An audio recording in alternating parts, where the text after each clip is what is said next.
Hello, my name is Cyclone Zoz, and we're taking a look at these tropical cyclone threats once again today. There's still 4 of them and a 5th possible one. 2 of them are around Australia and 2 of them are in the Southwest Indian Ocean.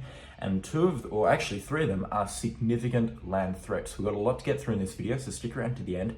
And if you do end up enjoying it, please do consider subscribing. It really does help us out. And leave a like on the video while you're at it. But we're going to be taking a look, as you can see, with the Australian picture right now. We've just had the IR satellite imagery up. You can see a lot of thunderstorm activity already occurring over northern Australia at this time. Around the Northern Territory and the Kimberley region of WA, a pretty big thunderstorm actually is blown up over Darwin, but this isn't really related to these cyclones yet. However, by about Thursday or Friday, so tomorrow and into the next day, we're really going to start to see the precursor convection to these storms fire up, and they should get designated as invests, which means the official agencies will start watching them. Now, if we go over to the Southwest Indian Ocean, where we're looking out for our next systems, this convection here where the cursor is, north of the Seychelles, that sort of area, this is the precursor convection to what we're expecting to become the very strong tropical cyclone that impacts Mauritius or Reunion down about here. And then this pilot convection over here, which has since kind of is really tapered off in beauty, hasn't it? That's what's Invest 96S. Now, if this can persist for another 5 days, it will have a shot at more favorable conditions over about here, where it will be able to intensify a little bit more, and it might join up with some of this energy over here, and it could become a Category 2 or Category 3 severe tropical cyclone on the Australian scale. We'll be watching that very closely, but the one over in the Southwest Indian Ocean, which we'll get to later on in the video, that could become a very intense tropical cyclone. So stick around to the end of the video for coverage on that. But we're going to start things off, of course, with the Australian situation. Looking local, over in Western Australia, the northern end of Western Australia, we really struggled to see this tropical stuff really start to spin itself up until, I believe, about Thursday evening, when we start to see this precursor low really start to wrap itself up. And as we play this run through here, Friday into Friday morning, you can already see the storm starting to spin itself up offshore from Darwin, and it takes it till probably about Saturday morning, I believe, to well, that's a big jump. I think the Axis G3 just had a temper tantrum there. But yeah, it takes it to about Saturday morning for it to get named as a tropical cyclone. And we'll pick up the name of Tropical Cyclone Kirrily right now with winds of about 35 knots sustained. Now, also over here, you'll notice in the Gulf of Carpentaria, there's already starting to be a sharp kind of turn in the winds, a low pressure system starting to develop towards the southeast of Groote Eylandt, now around the Northern Territory Queensland border. This is what's going to become our second system for the Australian region, and this one, let me tell you, that's going to be a brute. So we've got to watch this one very closely, even though it's not expected to impact major land areas. But we'll concentrate on the WA one first, and as the forecast said yesterday, it parallels the West Australian coastline. In fact, it absolutely perfectly parallels the West Australian coastline. I've never seen such great consensus run to run from the Axis G3 model, that's for sure. So this is a fairly certain scenario if you were to follow the Axis G3 model. However, there's not too much model certainty. If you look at the Eastern Relief model and the GFS model, they're both saying that this system doesn't exist. And in fact, I believe with the Eastern Relief model, the remnant energy of this cyclone, which makes landfall here about Wadeye, that sort of area, I believe it's Sunday or so, as a very weak tropical low. It's not even visible on the forecast models actually. It joins up with the other tropical low in the Gulf of Carpentaria, and the two systems actually become the cyclone and form in the Gulf of Carpentaria early to mid next week. So either way, we'll definitely get one cyclone out of this. It's just how far away these two tropical lows originate so that they don't get sucked up into each other. But as we get into early next week, Monday and into Tuesday, we see its first landfall in Western Australia, around Derby sort of area, before it swipes past Broome, still as a cyclone, holding its intensity inland quite well because of, well, A, its proximity to the coastline, so we'll have access to energy over the water, and also because of the brown ocean effect, which is where this cyclone, which I'll get to, dumps such an incredible amount of rainfall that inland seas start to be created, which is fairly frequent in Western Australia, all things considered. And it's able to use those inland seas to fire thunderstorm convection, which aids in its strengthening and really prevents it from weakening. And you can see it doesn't drop below cyclone status, even though it spent 4 days inland, which is actually a very extreme forecast from the Axis G3 model. So I'm not sure how much I trust this, but it's still a cyclone as it heads towards Tom Price, and well after it's got through Marble Bar, and it takes it till about Friday until it really does weaken off into an unrecognizable tropical low. But this system, let me tell you, this is going to dump some rainfall. It's slow moving. It's in the tropics. It's got access to so much tropical moisture and energy. So this is going to dump quite an incredible amount of rainfall. And you can see, keeping track of time in the bottom part of your screen, as the cyclone moves towards Derby, we see some pretty incredible rain rates of about 30 to 50 millimeters an hour as the storm makes landfall, and they only get more intense by the looks of things. In fact, Broome looks like it's in for an absolute drenching as a result from this system. So anywhere within the path and basically on the southern or the eastern side of this system by the looks of things is going to get saturated from this cyclone. Marble Bar looks like they're going to pick up about 200 millimeters from this system, and even inland into about Thursday and Friday, there's places that are going to pick up in excess of 100 millimeters from this tropical cyclone if this forecast is to materialize. And you can already see a lot of rainfall forming down the West Australian coastline as a result of this system. So if you're in Perth, it looks like a bit of a reprieve to the drought, but maybe about Wednesday or Thursday, but there will be a lot of heat as a result of this cyclone.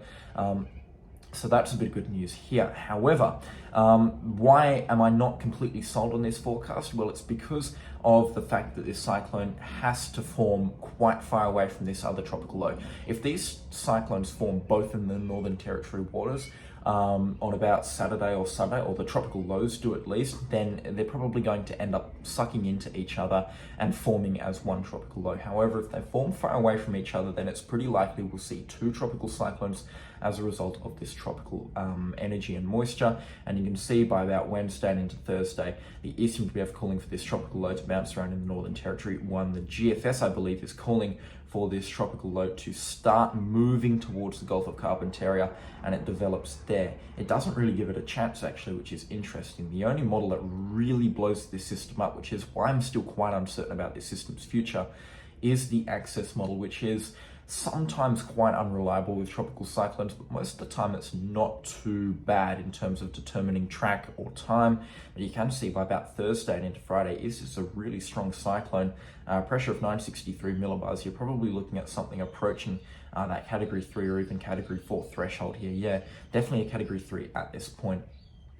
So yeah, quite a strong tropical cyclone, and peak wind gusts around Nullarbor may be approaching that sort of 100 knot mark, so it certainly could be a bit of a damaging one in terms of winds if this forecast is to load in, but it doesn't look like it wants to.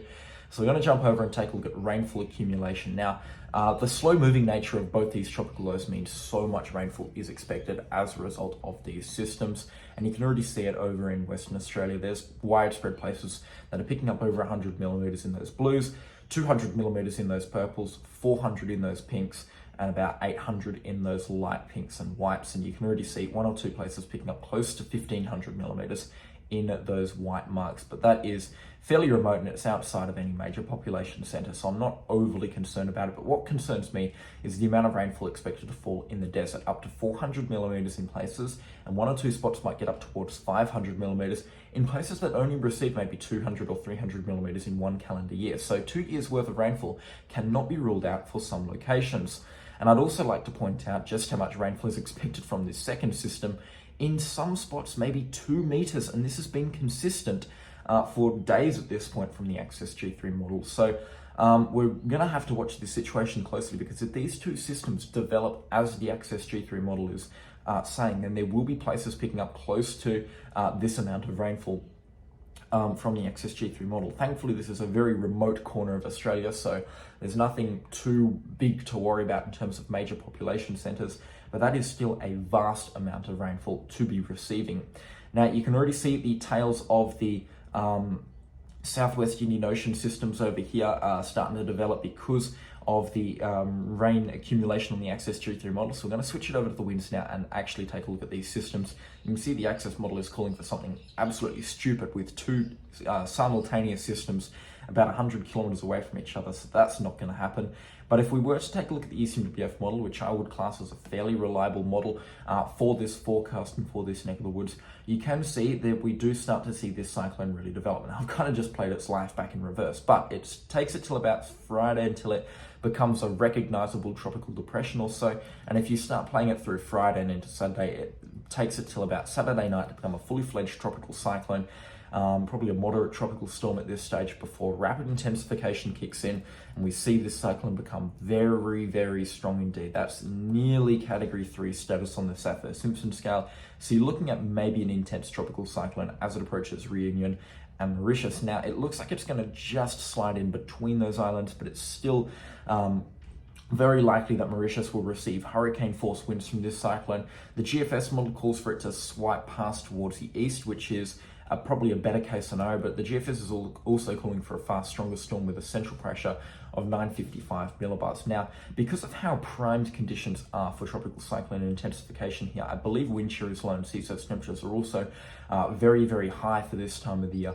I would not be surprised if we see a system substantially stronger than this. All this storm has to do is squeeze out an eye in like 24 hours. And we've seen it happen before with Cyclone Bali of 2020. So I would not completely discount this cyclone from getting towards Category 4 status or even very intense tropical cyclone status.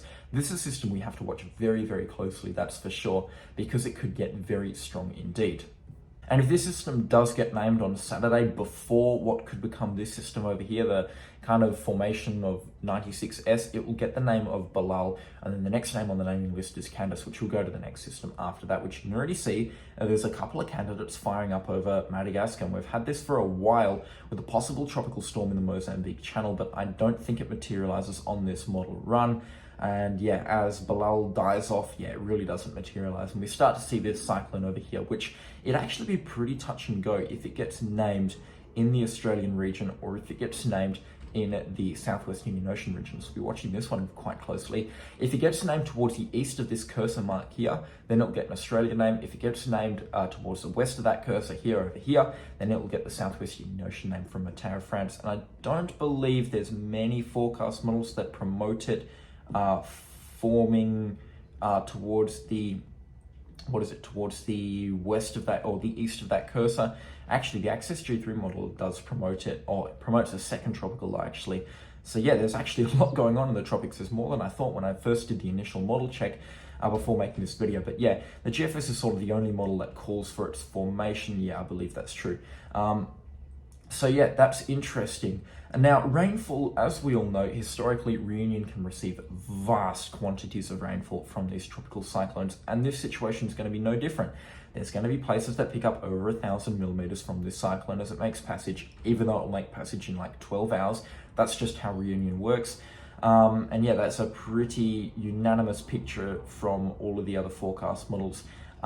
If the cyclone was to pass through this or to make a direct hit on Reunion, then we're just going to see vast quantities of rainfall fall, which will cause flash flooding, landslides, and all of that rah that we really don't want to see.